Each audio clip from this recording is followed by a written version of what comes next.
hasta dónde llegamos. Amén. Dice 1 Corintios 12, del 8 al 11. Porque a este es dada por el Espíritu palabra de sabiduría, a otro palabra de ciencia según el mismo Espíritu, a otro fe por el mismo Espíritu, y a otro dones de sanidades por el mismo Espíritu, a otro el hacer milagros, a otro profecía, a otro discernimiento de espíritus, a otro diversos géneros de lenguas, y a otro interpretación de lenguas. Pero todas estas cosas las hace uno y el mismo Espíritu, repartiendo a cada uno en particular como Él quiere. Amén. Vamos a orar. Padre Santo, Señor Todopoderoso, gracias te damos una vez más, Señor, en esta noche, por tu misericordia, por tu gracia, Señor. Y en esos momentos en que nos disponemos a estudiar tu palabra, te rogamos, Señor, que quites toda distracción de nuestras mentes, de nuestros corazones, para que los cuales estén solamente centrados en tu palabra, Señor, porque sabemos que por medio de tu palabra somos edificados, somos alimentados, Señor, y también te rogamos, Señor, que bendigas a cada uno de los que estamos aquí presentes con tu palabra. Te pedimos esto y te damos las gracias en nombre de Cristo Jesús. Amén, Señor. Amén. Bueno, como mencioné, este pasaje lo comenzamos en la escuela dominical y vamos a dar un breve repaso de lo que vimos en la escuela dominical y continuar describiendo algunos de los dones que el apóstol Pablo nos menciona en este pasaje. Como vimos, los dones espirituales cumplen dos propósitos principales. Los dones permanentes edifican la iglesia y los dones temporales fueron señales de confirmación de la palabra de Dios. Ahora, el Señor continúa y va a continuar dando a los creyentes los dones permanentes. ¿Durante cuánto tiempo? Durante todo el tiempo de la era de la iglesia, hasta que el Señor regrese por segunda vez. Amén. Esos dones incluyen primero los dones de hablar o verbales, como de profecía, conocimiento, sabiduría, enseñanza y exhortación. Segundo, los dones de servicio o no verbales, que son los de liderazgo, ayuda, de repartir, misericordia, fe y discernimiento. Y los dones temporales o de señales fueron limitados solamente a la era apostólica y por tanto cesaron después de ese tiempo. Esos dones incluían milagros, sanidades, lenguas e interpretación de lenguas. Y el propósito de esos dones, señales o temporales, era el de autenticar el mensaje apostólico como palabra de Dios, hasta el momento en cuanto las escrituras estuvieran completas, ¿sí? Porque una vez que la revelación de Dios estuviera completa, pues la misma palabra se iba a autenticar a sí misma, ¿sí? Entonces, por esa razón ya no se necesitaron o no se necesitan esos dones espirituales. Aquí en este pasaje, el apóstol Pablo menciona algunos de esos dones que ilustran la diversidad de la que habla en el versículo 4. Esta lista incluye tantos dones permanentes como temporales y el apóstol solamente la usa para representar la diversidad que hay de dones. ¿Cómo podemos ver esto? Bueno, por el hecho de que se mencionan otros dones en otras partes del Nuevo Testamento. incluido el versículo 28 de este capítulo que dice, y aún nos puso Dios en la iglesia primeramente apóstoles, luego profetas, lo tercero maestros, luego los que hacen milagros, después los que sanan, los que ayudan, los que administran, los que tienen don de lenguas.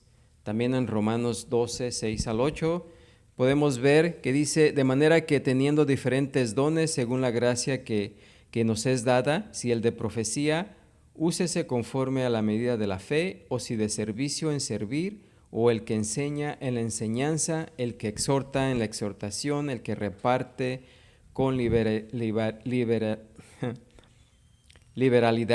el que preside con solicitud, el que hace misericordia con alegría. Así que, como podemos ver, hay otros dones que no están incluidos en esta lista de Primera de Corintios, que se encuentran en otras partes. Por lo tanto, el apóstol Pablo no hizo esa lista para explicar cada uno de los dones, sino para demostrar la diversidad de todos los dones, la diversidad en los dones que Dios da. Tampoco el apóstol Pablo explica aquí las funciones de los dones en particular, porque su intención es ilustrar precisamente esa variedad en clases de dones y hacer hincapié en la fuente, hacer hincapié que la fuente de esos dones es una fuente común. ¿Sí? ¿Quién es? Que son, como nos dice en el versículo 7, que son la manifestación del Espíritu para provecho. ¿Sí? Como ya hemos mencionado, debido a su singularidad en la vida y ministerio de millones de cristianos, los dones no aparecen definidos exhaustivamente, ¿sí? Solo podemos definirlos de manera general mediante los términos que nos enseñan, que nos muestra la Escritura. Así que el primer don que nos menciona aquí el apóstol Pablo en el versículo 8, que dice, porque a este es dada por el Espíritu, palabra de ¿qué? Sabiduría. Y solamente quiero resumir lo que es ese don de sabiduría. La palabra de sabiduría es el poder sobrenatural de hablar con discernimiento divino, ya sea para resolver problemas difíciles, defender la fe, resolver conflictos, dar consejos prácticos o defender un caso ante autoridades hostiles. Un ejemplo de esto lo tenemos con Esteban. Esteban demostró de tal manera la palabra de sabiduría que sus adversarios, nos dice Hechos 6:10, no pudieron resistir la sabiduría y el espíritu con que hablaba. ¿Sí? Después el apóstol Pablo aquí en el versículo 8 nos menciona a otro palabra de ciencia, el don de la ciencia o del conocimiento, y en resumen, don de la ciencia, conocimiento o la palabra de conocimiento es el poder de comunicar información divinamente revelada. Y esto se ilustra en el uso que Pablo hace de expresiones como he aquí os digo un misterio, como en 1 Corintios 15:51, y en 1 Tesalonicenses 4:15 que dice, por lo cual os decimos esto en palabra del Señor. En este sentido principal, es un sentido principal de transmitir nueva verdad. La palabra de conocimiento, como sabemos, ha cesado porque ya tenemos toda la revelación de Dios, ya la tenemos. Ya no necesitamos nueva revelación, ¿sí? Así que en ese caso ha cesado porque la fe cristiana ha sido entregada de una vez por todas a los santos, como nos dice Judas 3. El cuerpo de la doctrina cristiana, por así decirlo, está ¿qué? Completo. Sin embargo, en un sentido secundario, la palabra de conocimiento puede seguir con nosotros y todavía existe porque todavía existe una comunicación misteriosa de conocimiento divino a quienes viven en estrecha comunión con el Señor, como podemos ver en el Salmo 25:14. Y compartir ese conocimiento con otros es la palabra de conocimiento. Nos dice el Salmo 25:14, la comunión íntima de Jehová es con los que le temen, y a ellos hará conocer su pacto. Después el apóstol Pablo nos sigue aquí en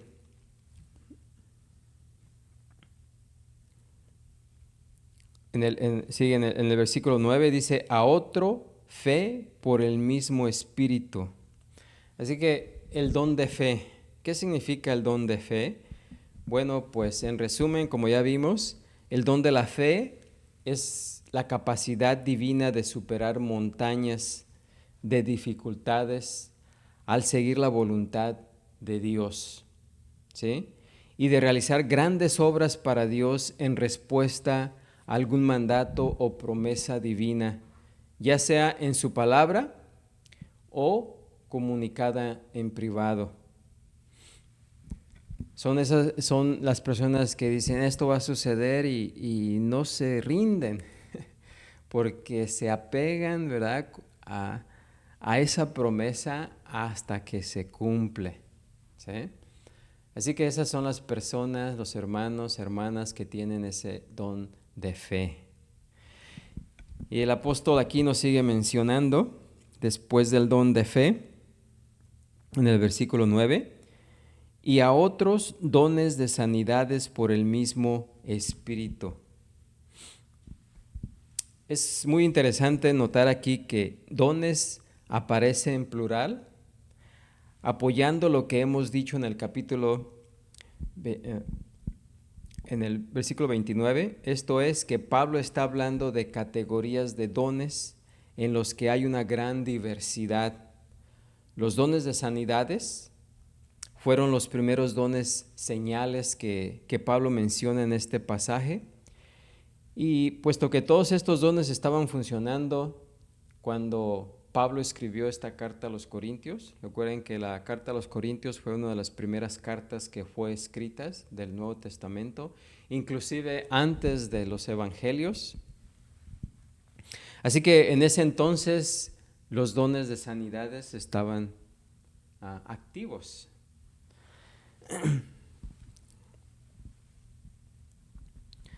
La palabra sanidades aparece también en plural en el griego, lo que hace hincapié en las muchas clases de aflicciones que necesitan sanidad o necesitaban, bueno, todavía seguimos necesitando la sanidad. Amén. Estos dones fueron los que más, bueno, Jesucristo fue el ejemplo de todos los dones espirituales, pero nunca jamás nadie ha sanado tantas personas como lo hizo Jesucristo. Amén. Nos dice Mateo 8:16, y cuando llegó la noche trajeron a él muchos endemoniados y con la palabra echó fuera a los demonios y sanó a todos los enfermos, para que se cumpliese lo dicho por el profeta Isaías cuando dijo, Él mismo tomó nuestras enfermedades y llevó nuestras dolencias.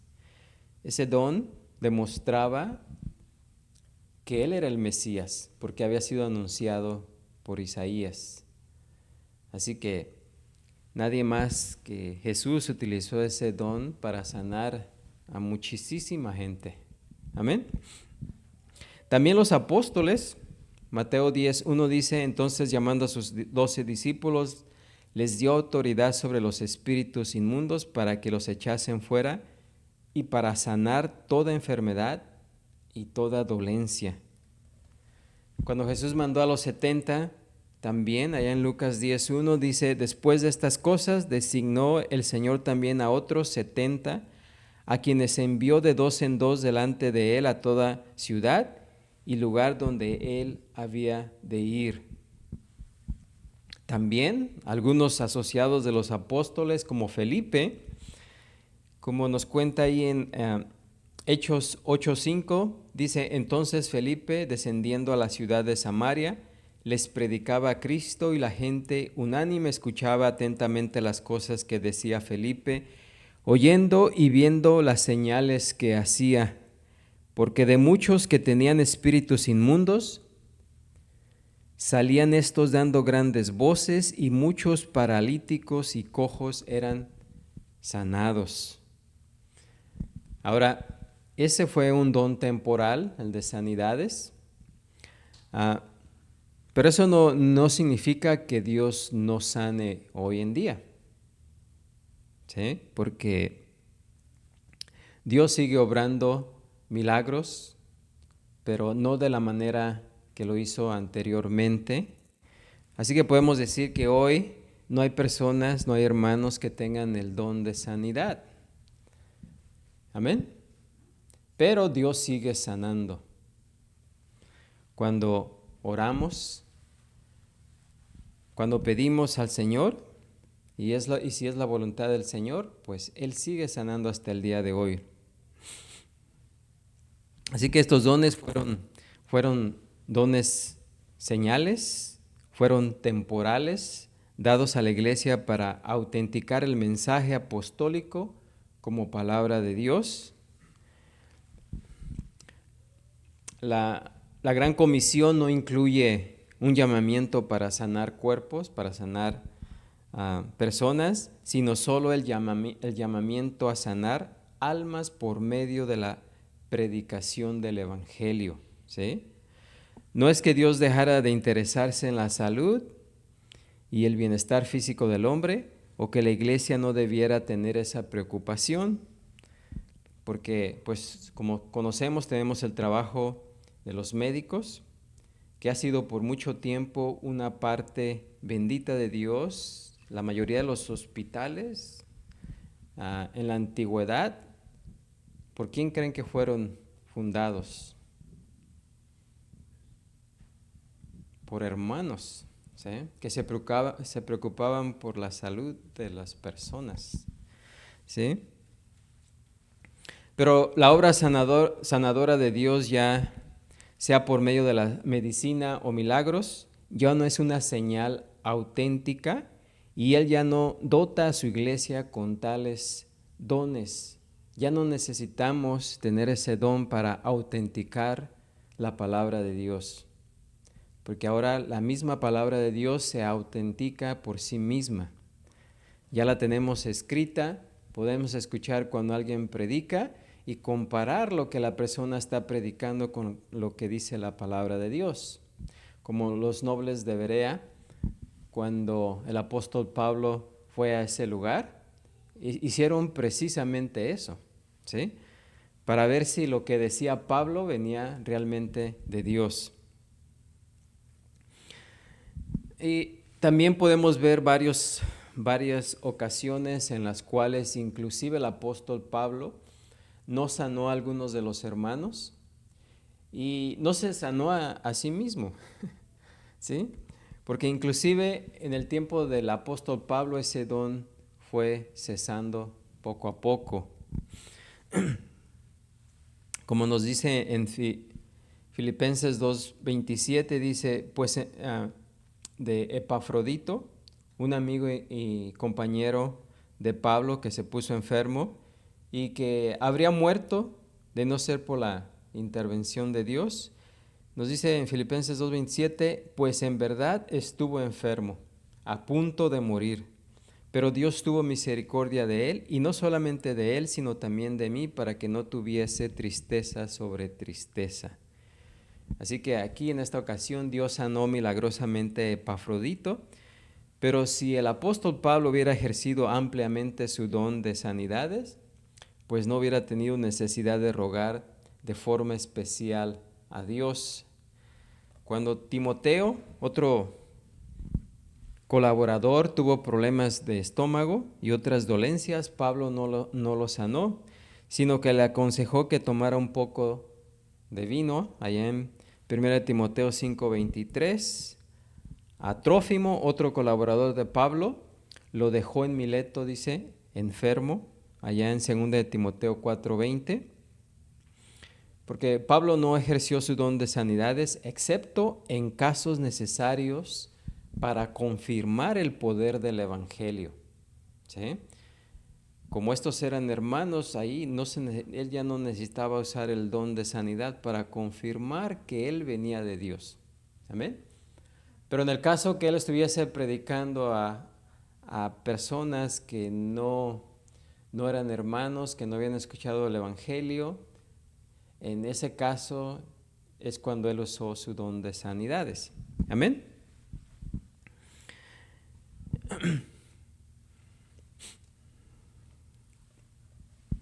Después aquí nos sigue diciendo el apóstol Pablo en el versículo 10, a otro el hacer milagros. Y el don de milagros pues también fue un don señal temporal que hoy en día ya no lo necesitamos para confirmar la palabra de Dios, es decir, pero pues sabemos que todos necesitamos milagros todos los días, amén, pero no para confirmar su palabra. Y un milagro es una acción sobrenatural en el mundo natural y en sus leyes naturales que solamente se puede explicar por la intervención divina, o sea, no se puede explicar de otra manera más que eso fue un milagro. Por eso decimos, eso fue un milagro, no hay explicación. Y Dios a menudo interviene en el mundo, ¿verdad? En lo natural, de manera sobrenatural. Y pues esos actos son completamente opuestos al funcionamiento ordinario y leyes de la naturaleza, actos que solamente Él puede llevar a cabo por medio de la anulación de lo natural y que no podría ocurrir de otra manera por medio de ninguna circunstancia. Juan nos habla de que Él cambió, Él convirtió, ¿se acuerdan? El agua en vino, que fue cuando comenzó su ministerio. Allá en Juan 2:11 dice, principio de señales, ¿sí? Principio de señales que hizo Jesús en Caná de Galilea y manifestó su gloria y sus discípulos creyeron en él. ¿Sí? Esos milagros fueron para confirmar que él era quien decía ser. Amén. Este milagro no fue hecho para mejorar la fiesta, para que siguieran felices, que no estuvieran tristes porque se les había acabado el vino, sino fue para que creyeran en Él y vieran ¿qué? Su gloria, y que supieran que el Mesías había llegado al mundo, que Él era el portador del mensaje y del poder de Dios. Cerca del final de su evangelio, Juan dice, allá en 20:30, Juan 20:30 dice, hizo además Jesús muchas otras señales en presencia de sus discípulos, las cuales no están escritas en este libro, pero estas se han escrito, ¿para qué? Para que creáis que Jesús es el Cristo, el Hijo de Dios, y para que creyendo tengáis vida en su nombre. Así que ahí claramente nos dice para qué Jesús hizo esas señales. Amén. En el día de Pentecostés, Pedro le dijo a la multitud a la que estaba predicando, varones israelitas, oíd estas palabras, Jesús Nazareno, varón aprobado por Dios entre vosotros. ¿Cómo lo aprobó Dios? ¿Cómo aprobó Dios a Jesús?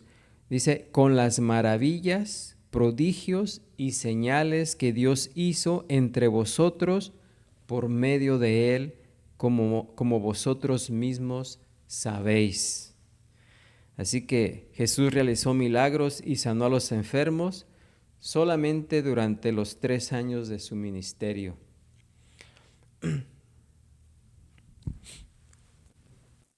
Lo que quiere decir que Jesús no sanó a nadie ni hizo milagros cuando era un bebé, cuando era un niño, porque por ahí hay algunos mitos, ¿no? De que Jesús desde niño sanaba a los animalitos o hacía milagros, pero no, hasta que comenzó su ministerio fue que él demostró e hizo esas señales.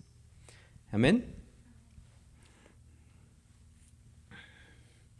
También algunos de los apóstoles, de los líderes de la iglesia también realizaron milagros como señales confirmadoras del mensaje del evangelio. Por ejemplo, en Iconio, Pablo y Bernabé, nos dice Hechos 14:3, dice, se detuvieron allí mucho tiempo hablando con denuedo, confirmados en el Señor, el cual daba testimonio a la palabra de su gracia, concediendo que se hiciesen por las manos de ellos señales y prodigios. ¿Sí? Pablo escribió más tarde a los Corintios, en el capítulo, aquí en versículo 12, más adelante, las señales de apóstol han sido hechas entre vosotros, ¿sí? Estas señales fueron, no es que toda la iglesia las hacía, sino estas señales fueron dadas ¿a quién? A los apóstoles. Dice, las señales de apóstol han sido hechas entre vosotros en toda paciencia por señales, prodigios y milagros. ¿Por qué? Porque esas señales milagrosas eran una marca de apostolado que autenticaba el mensaje y la obra apostólicos como que eran del Señor y eran realmente de Dios, del Señor. Amén. Así que ese el don de milagros, hoy en día pues no hay, ese don ya no está activo porque ya no lo necesitamos. Como dije anteriormente, la palabra de Dios se confirma a sí misma. Por lo tanto, no necesitamos hacer milagros para que las personas crean que estamos hablando la palabra de Dios. Amén.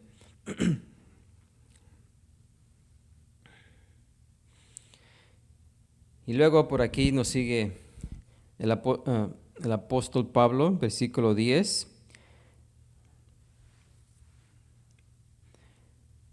Dice, a otro profecía. ¿Qué es el don de profecía?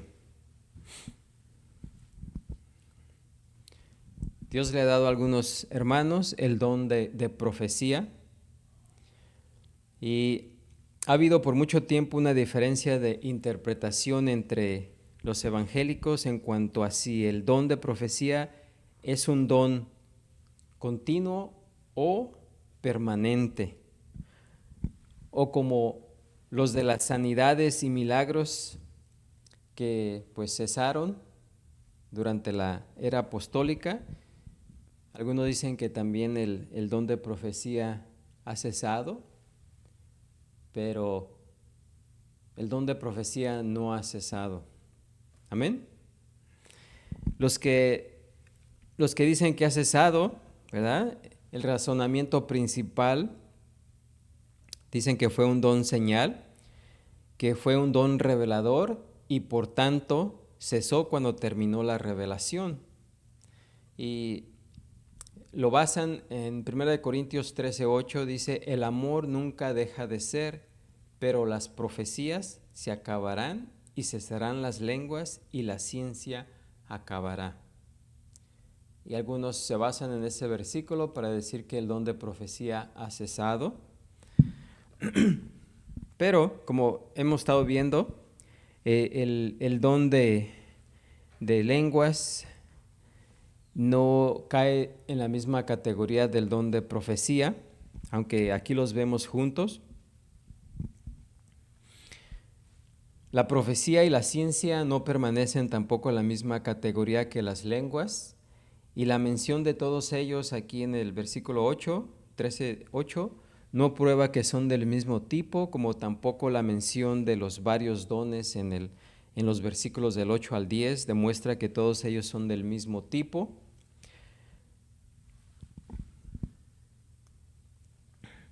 Pero la palabra profecía significa simplemente hablar en el nombre de, ¿sí? O sea, profetizar significa hablar en el nombre de o proclamar. ¿Y qué es lo que la iglesia debe de hacer? Amén. Hablar en el nombre de Jesús y proclamar su palabra, su evangelio, ¿sí? Eso simplemente es profecía, ¿sí? También supone que el que habla está delante de una audiencia y podría significar también hablar públicamente. Así que la connotación de predicación fue agregada, más bien la connotación de predicción, o sea, de predecir el futuro, porque si decimos que profecía, en ese sentido es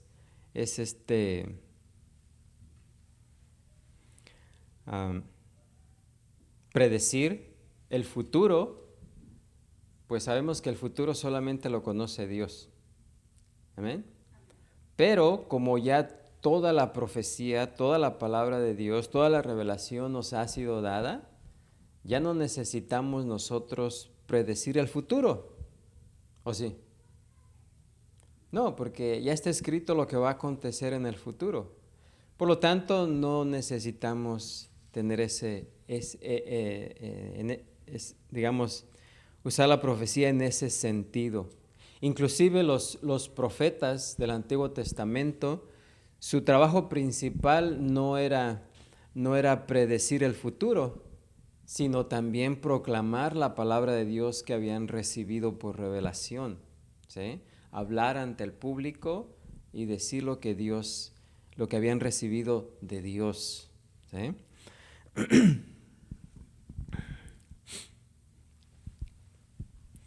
Aún los términos originales no conllevan necesariamente la idea de revelación. Dios reveló y revela mucho de su palabra por medio de los profetas, pero mucho de su ministerio era sencillamente, el ministerio de los profetas era sencillamente proclamar, exponer y exhortar con la revelación que ya había sido dada. Aunque los profetas bíblicos a veces revelaron, ¿sí?, como nos dice 2 Timoteo 4:14, y a veces solamente reiteraron lo que ya había sido revelado. En Timoteo nos dice: no descuides el don que hay en ti, que te fue dado mediante profecía con la imposición de las manos del presbiterio. Y 2 de Pedro 1:21 dice: porque nunca la profecía fue traída por voluntad humana, sino que los santos hombres de Dios hablaron siendo inspirados por el Espíritu Santo. Por tanto, un profeta de Dios es uno que proclama la palabra de Dios. Y la profecía es precisamente la proclamación de dicha palabra, de esa palabra. Amén. Así que en ese sentido, pues todos deberíamos ser profetas, ¿no? Y en el sentido de que proclamamos la palabra de Dios, anunciamos la palabra de Dios. No estamos adivinando el futuro, estamos simplemente enseñando lo que la Escritura dice acerca del futuro. Amén. Así que desde que la Escritura fue terminada, desde que toda la revelación fue terminada, la profecía ha dejado de ser el medio de nueva revelación y solo ha proclamado lo que ya ha sido revelado en las Escrituras. Así que la definición, en resumen, la definición más sencilla y clara de su función, que el mismo Pablo nos la da en el capítulo 4 de este libro, de esta carta de 1 Corintios, versículo 3, dice: porque el que profetiza, fíjense, pero el que profetiza habla a los hombres, ¿para qué? Para edificación, exhortación y consolación. ¿Sí? Ahí no nos dice que nada de predicción, amén, sino para edificación, exhortación y consolación. Y también en ese capítulo el apóstol Pablo insta a todos los creyentes en general, dice, seguid el amor y procurad los dones espirituales, pero sobre todo que profetices, ¿sí? Que proclames la palabra de Dios. Y en 1 Corintios 14:39 hace el mismo ruego. Así que hermanos, procurad profetizar, ¿sí? Y no impidáis el hablar en lenguas. Pero recuerden que en ese tiempo, cuando Pablo escribió 1 Corintios, todavía el don de lengua estaba activo. Amén.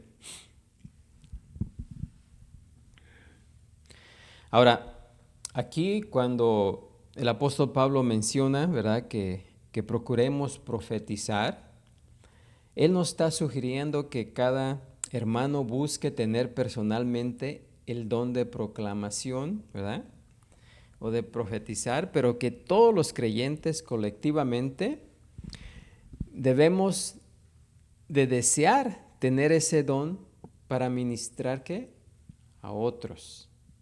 Amén.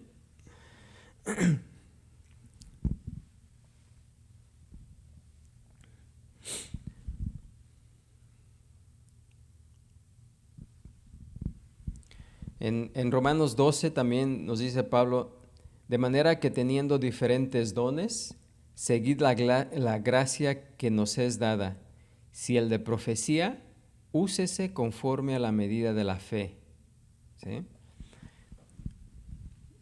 Y que ya explicamos anteriormente lo que significa a la medida de la fe.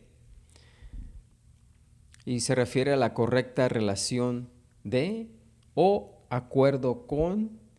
Y en el griego este versículo dice literalmente de la fe. Por lo tanto, una mejor traducción sería conforme a la medida de la fe. La fe se emplea en varias veces en el Nuevo Testamento como un sinónimo del Evangelio. O sea, el cuerpo de creencias cristianas, la fe, cuando hablamos de la fe, es las doctrinas, la enseñanza de la palabra de Dios, la fe, ¿sí? En ese sentido, no en el sentido de que una persona tenga fe, ¿sí?, sino en el sentido de el grupo, ¿cómo se dice?, el cuerpo de creencias cristianas dadas por Dios.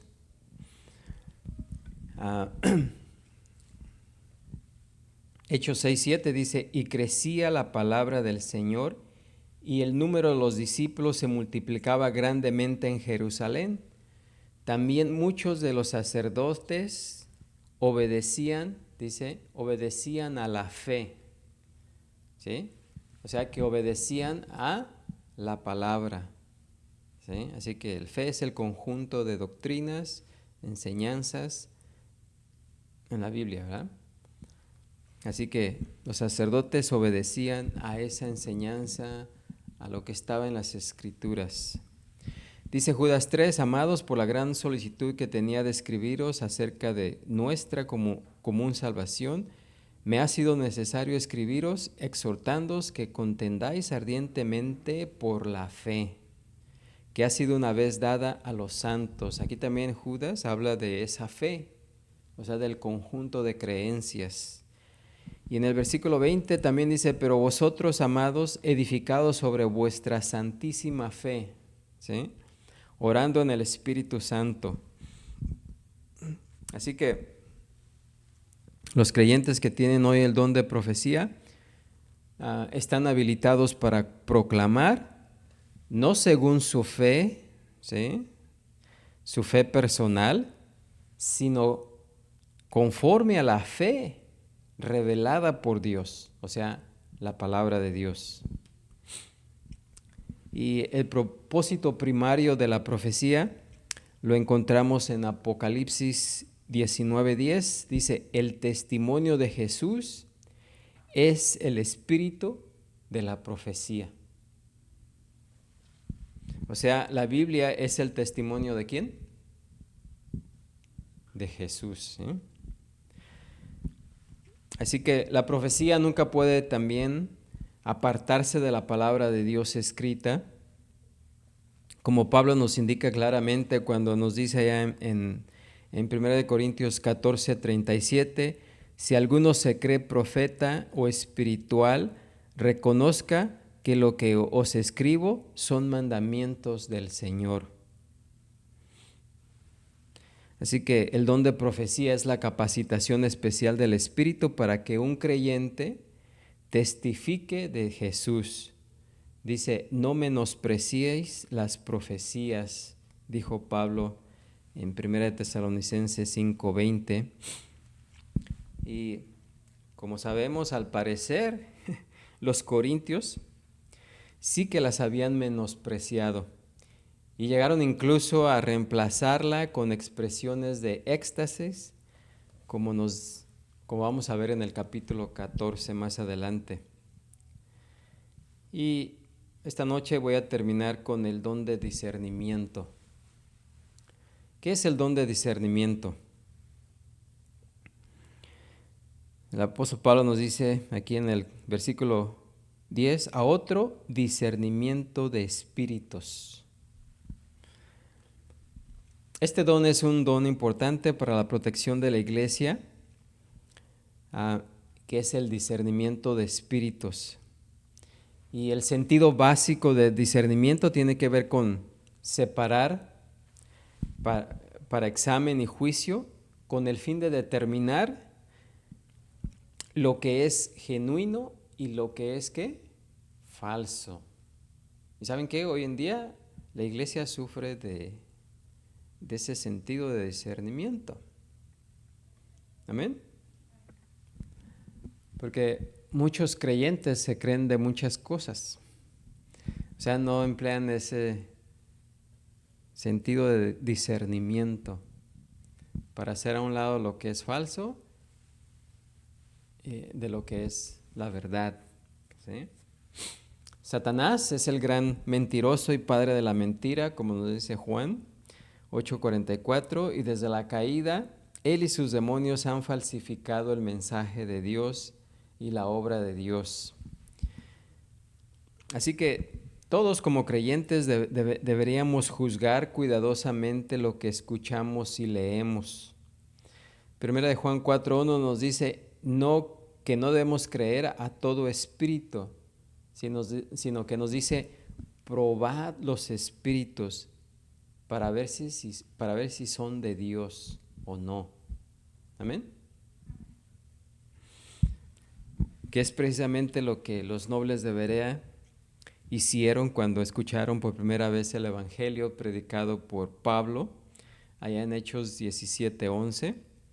Ellos probaron las palabras de Pablo con las que ellos conocían de la palabra de Dios, y debido a que ambas palabras coincidían, creyeron que lo que estaba predicando Pablo era parte de Dios, procedía de Dios y no de los demonios.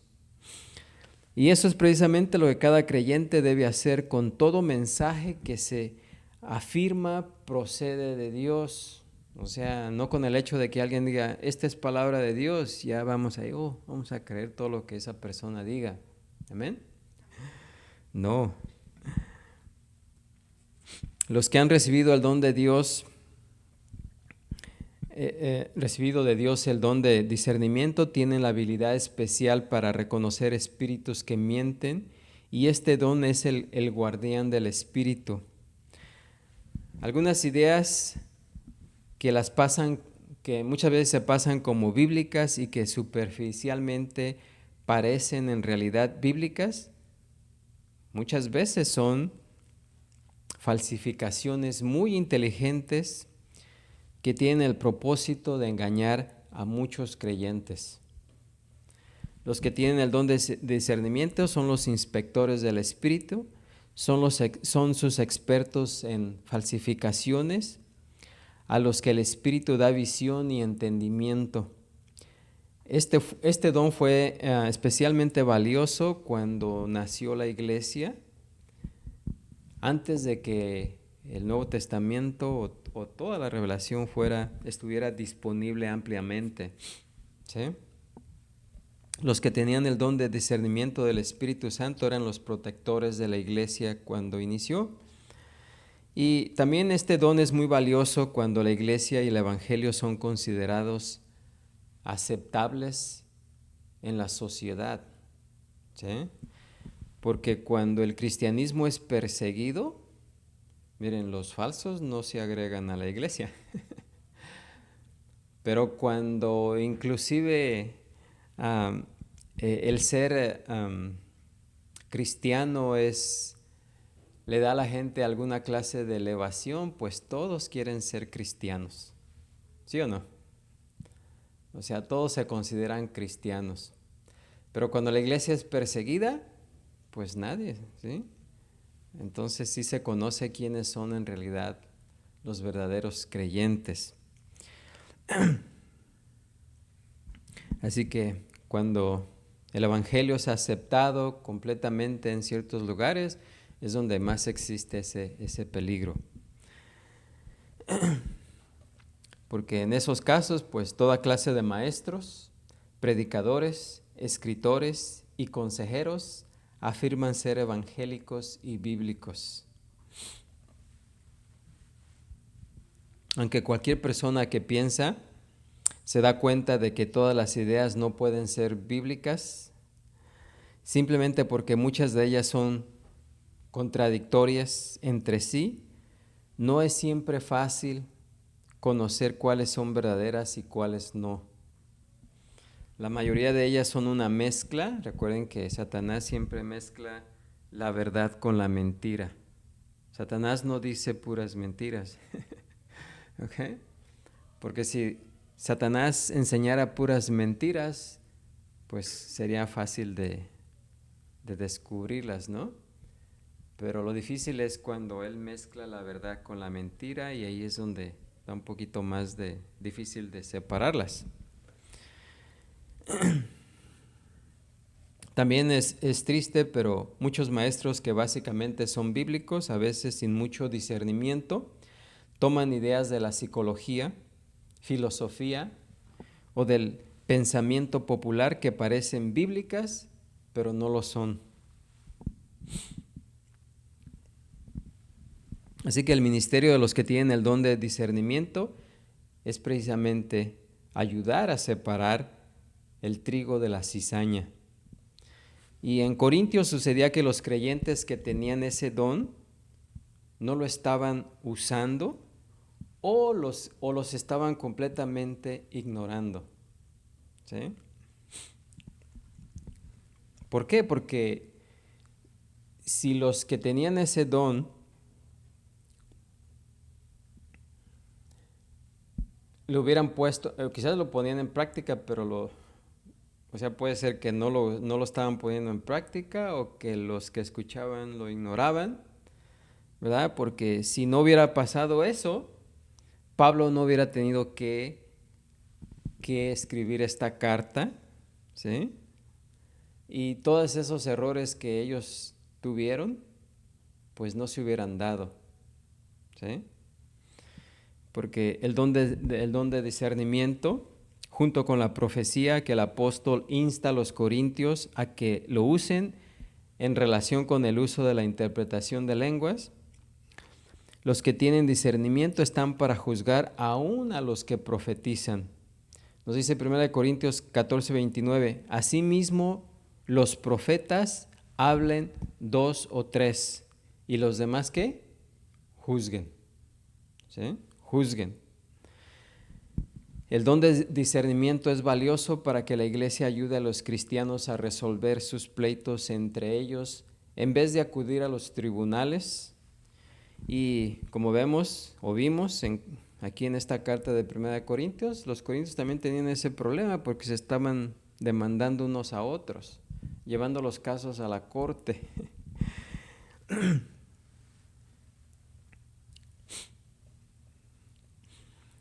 Inclusive Pablo les dice allá en el capítulo 6:5, les dice, para avergonzaros, lo digo, pues ¿qué no hay entre vosotros sabio, ni aun uno que pueda juzgar entre sus hermanos? ¿sí?